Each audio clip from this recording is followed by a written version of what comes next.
I still remember the first day I stepped into the penthouse I had worked so hard to build. The city sprawled beneath me like a living, glittering painting. Every detail, from the polished marble floors to the floor-to-ceiling windows, was a testament to years of long nights, early mornings, and sacrifices I had made while others were chasing fleeting pleasures. I ran my hand along the sleek countertop in the kitchen, feeling the smoothness beneath my fingers, and couldn't help but smile at the thought that this was entirely mine. Earned.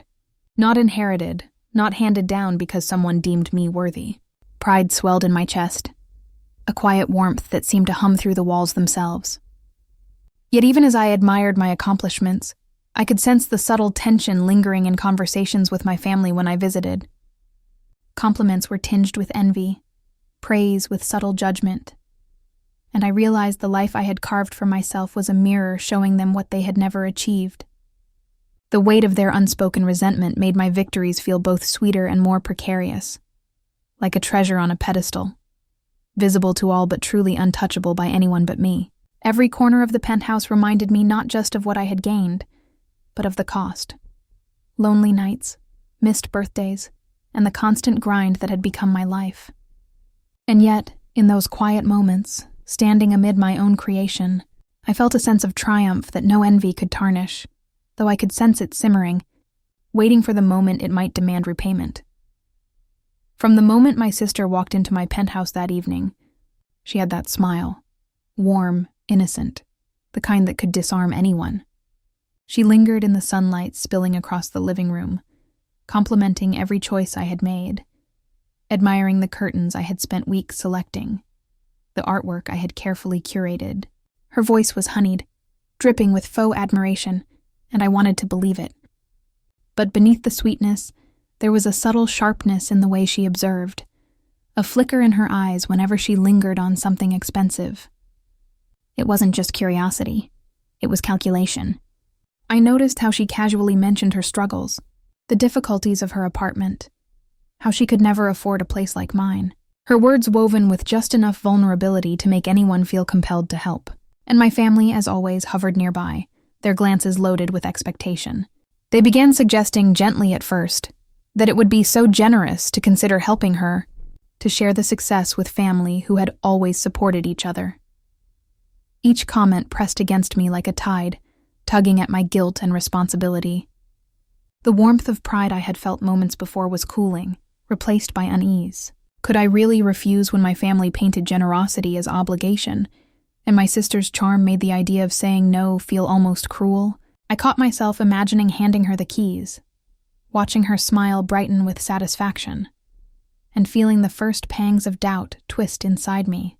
Her hands lingered on my railing as she looked out at the skyline, and I realized that my generosity, my instinct to protect peace, was already being manipulated, like water drawn through a sieve, and I wasn't sure how much of me was left to resist. The next weekend, my family arrived unannounced, filing into the penthouse with that familiar air of entitlement that had always made me uneasy. My parents, my sister, even my uncle, all seated themselves around my dining table, and I could feel the weight of their expectations pressing down on me before a single word was spoken. My sister's smile was sharp this time, her charm polished into something colder, rehearsed. My mother began softly, almost coaxingly. "You've done so well for yourself. It would mean so much to us if you shared a little with family. Maybe the penthouse." Her words should have felt like a suggestion, but the way she said them carried the unspoken. Refusal wasn't acceptable.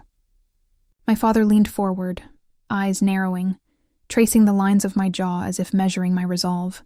"It's time to think about your family," he said, the calm in his voice hiding a thinly veiled threat that any disagreement would be remembered. I opened my mouth to protest, but every sentence faltered, swallowed by the weight of their judgment and collective expectation. My sister chimed in, her voice light, teasing almost. "I'd never want to take advantage, but it feels like it's the right time, don't you think?" The words dripped with feigned innocence, and I could see the strategy behind each pause, each sigh, each glance exchanged across the table. Trapped in my own home, Surrounded by people who had built a career out of making me feel responsible for their happiness, I felt a storm rising inside me. Frustration, disbelief, betrayal. How had it come to this? How had my life, painstakingly built, become something to barter, to manipulate, to force me into compliance? My chest tightened, a mix of anger and helplessness, as I realized that saying no might fracture my family forever. But saying yes would feel like surrender, handing over more than a property. It felt like handing over a piece of myself. I sat at the sleek glass table, pen hovering over the contract, and every fiber of me screamed to stop. But their eyes, the collective expectation of my family, pressed down like a physical weight. My hand shook as I signed, each stroke a quiet surrender to their demands. In that instant, the penthouse I had poured my life into, the walls that echoed with my triumphs and sacrifices, no longer felt like mine. Shame settled over me like a heavy fog. I remembered the countless times they had ignored my accomplishments, praising my sister for minor gestures while my own efforts went unacknowledged. Memories flashed unbidden. My mother celebrating my sister's half-hearted school project while barely glancing at my awards. My father dismissing my promotion as expected while telling my sister how proud he was of her natural talent. Each recollection gnawed at me, a reminder of the pattern I had lived with: favoritism, manipulation, and the constant expectation to bend for them. Resentment coiled inside, bitter and sharp, yet helplessness was stronger.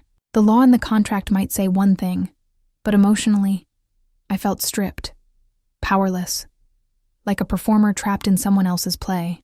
As I walked through the empty rooms, now technically hers, I felt a hollow ache, a blend of sorrow and disbelief. This was the price of being reasonable, of keeping the peace.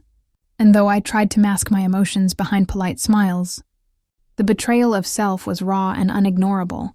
It started subtly. The first time I noticed him lurking at the edges of family gatherings, a quiet presence that somehow went unnoticed by everyone else. He never made a scene, never spoke out of turn, but his eyes, sharp, calculating, and unreadable, followed every interaction with my family as if he were mapping our behavior, recording our words and gestures. There was an intensity there, a knowing that made my skin prickle, the sense that he understood things no one else saw. I caught him once glancing at my sister with a faint, almost imperceptible smirk, and it sent a shiver down my spine. Who was he, and why was he so invested in watching us? My curiosity battled with suspicion, but more than anything, I felt a glimmer of hope, a sense that perhaps he knew the truth of my family's manipulation in a way that could somehow change the balance. Every time he appeared, I felt tension ripple through the room, subtle yet undeniable, as if the walls themselves were holding their breath. I couldn't place him, but the knowledge that he was watching, understanding, waiting, made my chest tighten. There was a sense of inevitability, a prelude to something I couldn't yet name, but I knew deep down that the next move wasn't entirely in my family's control. A week later, I received an elegant invitation, handwritten and precise, inviting me and my family to a charity showcase, highlighting luxury properties and community contributions. My family, of course, was thrilled, eager to display themselves in the best light, oblivious to anything beyond the glittering facade. I felt a flicker of unease, but also a strange thrill, sensing that the stranger I had noticed days before had orchestrated this gathering for a reason I couldn't yet fully comprehend. The preparations were meticulous. The penthouse was polished to perfection. Champagne glasses lined the counters, and my sister rehearsed her charm, smiling in a way that seemed too practiced. Behind her, my parents buzzed with pride, oblivious to the tension curling silently beneath my ribs. As I mingled, I caught glimpses of the stranger, always present at the edge of the crowd, calm and composed, observing every gesture, every whispered word. The air between us carried unspoken communication, a subtle nod, a glance that suggested he knew more than he should, and perhaps that he knew what my family was about to learn. I realized, with a mix of apprehension and anticipation, that this wasn't just a showcase. Something was about to shift, and for the first time in months I felt a spark of control, the possibility of the tables turning in my favor. Every laugh and compliment my family exchanged felt charged, layered with impending consequence, and I couldn't help but lean into the tension, ready to witness what would finally unravel. As the event unfolded, my family couldn't resist turning every interaction into a performance. My sister glided through the room, effortlessly charming guests while dropping subtle boasts about her new opportunities and connections, as if she alone deserved recognition. My parents followed, interjecting with stories of generosity and sacrifice, painting themselves as benevolent pillars of support, oblivious to how hollow their words sounded. I could feel the tension coiling tighter in the air, a mixture of pride, smugness, and self-satisfaction radiating off them, blind to the eyes quietly watching from the edges. The stranger moved with ease, always just out of the spotlight, occasionally murmuring to assistants or checking subtle devices that hinted at unseen preparation. It was clear he was orchestrating something, but I had no idea how or when it would strike. Every boast, every forced compliment, every calculated smile my family offered only fueled the sense that their time in control was slipping. I felt my own pulse quicken, a mixture of dread and excitement, knowing that the performance they relied on to define themselves was about to crumble, and that the stranger held the key. The anticipation was almost tangible, like the air before a storm, and I couldn't look away, both horrified and thrilled by what was coming next. The moment came without warning. The stranger stepped forward, his presence commanding attention, and began recounting incidents that exposed my family's favoritism and greed, each story more damning than the last. He spoke of my sister being indulged while I was overlooked, of birthdays ignored, achievements dismissed, and opportunities denied, framing every anecdote with meticulous detail that made denial impossible. My family's smiles faltered, then cracked. My parents exchanged nervous glances, their carefully rehearsed composure unraveling with each revelation. My sister's laughter, once light and teasing, caught in her throat as color drained from her face. Panic replaced charm, guests murmured, some shocked, others whispering their disbelief, their eyes flicking between the stranger and my family. For the first time in what felt like forever, I felt a surge of empowerment, a quiet, intoxicating sense that I was no longer the powerless one, that the scales had begun to tilt. Every shame they had inflicted upon me, every manipulation and subtle cruelty, was now illuminated in front of witnesses. I stood tall, chest swelling with vindication, savoring the subtle tremor of fear creeping across their faces. The room buzzed with tension, anticipation hanging heavy, and for the first time, I realized the true power of truth revealed at the right moment. As the room hummed with shocked murmurs, I retreated inward, letting my mind wander through the years of quiet betrayals that had led to this moment. I remembered the holidays when my accomplishments were ignored, while my sister's smallest achievements were celebrated with fanfare. I recalled my parents' dismissive glances, their casual favoritism, the way my voice was overlooked at family meetings while hers was amplified and praised. Each memory, once a dull ache, now felt like fuel, sharpening my awareness of the injustice I had endured. And yet, as I sat there in the midst of the crowd watching their panic unfold, I felt something shift inside me. The weight that had once pinned me down, the guilt, the shame, the endless need to appease them, was lifting. The stranger's revelations were more than public exposure. They were an emotional inversion, a reversal of the power dynamics that had kept me subdued for so long. I realized with a growing sense of triumph that this was my moment, a reckoning I had not sought but deeply deserved. My family, who had held authority over my confidence and self-worth for years, now teetered on the edge of vulnerability, and I finally felt the intoxicating liberation of watching the scales tip in my favor. The stranger lifted a folder, thick and official-looking, and began laying out documents I hadn't fully grasped the significance of until that very moment. Contracts, wills, financial statements. Proof that, despite the handover of the Penthouse, I still retained hidden control over key assets and inheritance rights that my family had assumed were lost to them. Each page he revealed was a blow, a meticulous demonstration of the oversight and greed that had blinded them. My parents froze, their faces paling as realization dawned. My sister's jaw tightened. Her confident posture faltered under the weight of undeniable proof. Gasps echoed through the room as the audience began connecting the dots. The favoritism, the manipulation, the countless subtle injustices. They all pointed back to her family's assumptions being catastrophically wrong. I felt a rush of vindication, the quiet thrill of watching them confront the consequences of their own entitlement. Years of being dismissed, overlooked, and undermined suddenly seemed to coalesce into this single electric moment. I realized then that the power balance had shifted irrevocably. Where once I had been trapped under their expectations, now I stood untouchable, armed not with anger or vengeance alone, but with irrefutable evidence that the tables had turned. Their stunned silence reverberated through me like a symphony of justice, each note affirming that the humiliation and exposure had been earned, and I, finally, could exhale without guilt or fear. The stranger didn't stop at the documents. He began recounting stories that exposed my sister's manipulative patterns, each tale punctuated by gasps and murmurs from the crowd. She claimed she couldn't afford rent, yet spent thousands on designer handbags last month, he said, voice calm but sharp, as guests leaned in, eyes widening. My sister tried to laugh it off, a nervous, brittle sound, but the charm that once masked her intentions was crumbling. I didn't mean for it to be like that, she stammered, her hands trembling slightly. My mother's face drained of color as she whispered under her breath, "How could this happen?" I stayed silent, heart steady, letting the contrast between her panic and my calm amplify the humiliation. The room seemed to shrink around her. Friends and acquaintances she had relied on for approval exchanged awkward glances, clearly seeing the truth now. Every lie she had spun, every exaggeration meant to garner sympathy, was unraveling in real time.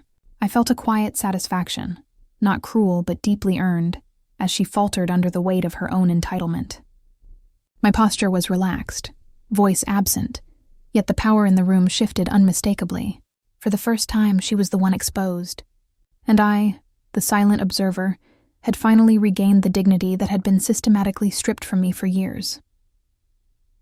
After the initial shock settled, my family turned toward me, their expressions a mix of outrage, disbelief, and desperation. My sister's voice trembled as she demanded, "How could you let him say these things? Do you realize what you've done?" My parents chimed in, accusations flying thinly veiled as concern. "We were just trying to help. Why are you letting a stranger dictate our lives?" I took a slow breath, feeling the calm I hadn't known I could summon settle over me like armor. "You've spent years manipulating me, playing favorites, undermining me at every step," I said steadily, letting each word land with measured precision. "This isn't about revenge. It's about truth, and the truth doesn't need defending. It stands on its own." Their mouths opened, closed, searching for a retort, but the weight of facts, the undeniable clarity of exposure, left them mute. I glanced at the stranger, who gave a subtle nod, a quiet gesture of acknowledgement for my composure. The tension in the room reached its apex. Every guest, every whispered comment, every shocked glance magnified the power shift. I felt the culmination of years of restraint and silent endurance crystallize into a moment of unassailable strength, the kind that doesn't shout, but commands attention simply by existing. For the first time, the roles were reversed entirely. I was no longer the one trapped under their control, but the quiet arbiter of moral truth, holding my head high while they struggled in the wake of their own duplicity. Just when it seemed the fallout had reached its peak, the stranger revealed the final layer of the plan. Documents and testimonies I hadn't even realized existed. Hidden contracts, trust deeds, and a notarized witness statement detailed agreements and assets that legally reinforced my control, proving beyond dispute that the Penthouse and several other properties were still mine in every meaningful way. My sister's face went pale as the crowd leaned in, murmuring at the revelation, the weight of undeniable proof pressing down on her. My parents froze, their attempts at indignation faltering under the evidence, their earlier arguments crumbling like brittle paper. I felt a thrill surge through me, not from malice, but from the sweet vindication of being right, finally recognized, finally protected by the law and truth alike. Each page turned, each fact revealed, tightened the knot of justice in the room, and I realized the emotional arc had shifted completely. I was no longer the victim. The audience, both in the room and inside my own mind replaying the scene, experienced the same rush, the tension, the revelation, the complete inversion of power. For the first time, I felt entirely untouchable, as if years of subservience and quiet endurance had been transformed into a public, irrefutable triumph. The satisfaction was visceral, an emotional high that seemed to pulse through the room, leaving my family exposed, humbled, and entirely powerless to argue against the tide of truth. In the quiet aftermath, as the room slowly emptied and the whispers faded, I finally let myself breathe. The penthouse, still legally mine, felt different now, not just a symbol of wealth, but of resilience, endurance, and the unshakable truth I had fought to protect. My sister avoided my gaze. My parents hovered in awkward silence, and I realized that some bridges could never be rebuilt, while others might be cautiously repaired in time. I reflected on the lessons this ordeal had carved into me, the importance of boundaries, the necessity of self-worth, and the power of patience when facing those who underestimate you. I felt no joy in their embarrassment, only the quiet satisfaction of justice served, and the knowledge that I had maintained my integrity throughout. Standing on the balcony, looking over the city that had been both my battleground and sanctuary, I understood the value of strength tempered with restraint. I had survived manipulation, endured favoritism, and emerged with dignity intact. The experience left me empowered, tempered by the knowledge that victory was sweetest when earned through patience, clarity, and the quiet assertion of truth. For the first time in years, I felt untouchable, not because of money or possessions, but because of the unshakable power of knowing my own worth.